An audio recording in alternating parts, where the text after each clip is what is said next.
Yo guys, mám pre vás dobrú alebo aj smutnú správu.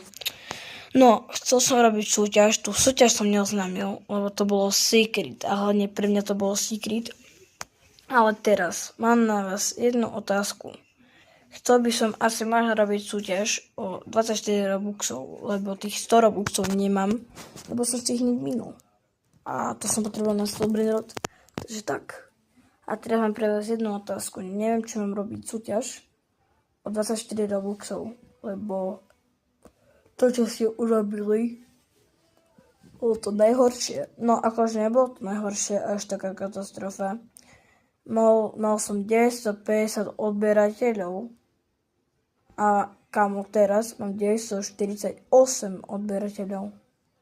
Keď nedáme do 1. marca 1000 odberateľov, tak nebude súťaž o tých 24 Robuxov.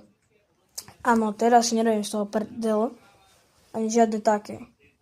Takže tak. A ja za to nemôžem, že bohužiaľ, keby som to oznámil, by to každý chcel. Ale ja som od tých 100 Robuxov nechcel, jak robí Maybe, jak robí Kuba Melon a teď. Bohužiaľ, ja by som to urobil pre vás.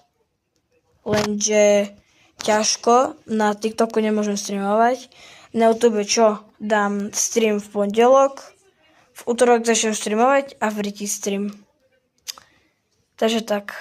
Jedine, čo ma napadá, je to, čo som nedávno hovoril, že dáme do 1. marca 1000 odberateľov. Ja to, ten short dám až 1. februára. Tedy ho dám. Alebo neviem. Ja ešte tu dám anketu, na ňu budete hlasovať, či chcete, aby bola súťaž o 24 Robuxov. Keby bola súťaž, odporúčam sa natrénovať Roblox Doors, Rivals a ešte možno si to Brandrod. Ešte je to, dám 1. februára, takže máte 3 mesiace sa natrénovať na Doors, to takeover, čo bol to ten onen mod, čo si tam hádzali toto bomby. A v Rivalse normálne 1 versus jednotky aj rankedy. A celé Brandrod PvPčko. Takže teraz dám anketu, hlasujte a dajte mi like a odber. To budem rád. A follow na TikToku. Účet potom poviem. Takže tak. A určite nehovorím, tak čaute.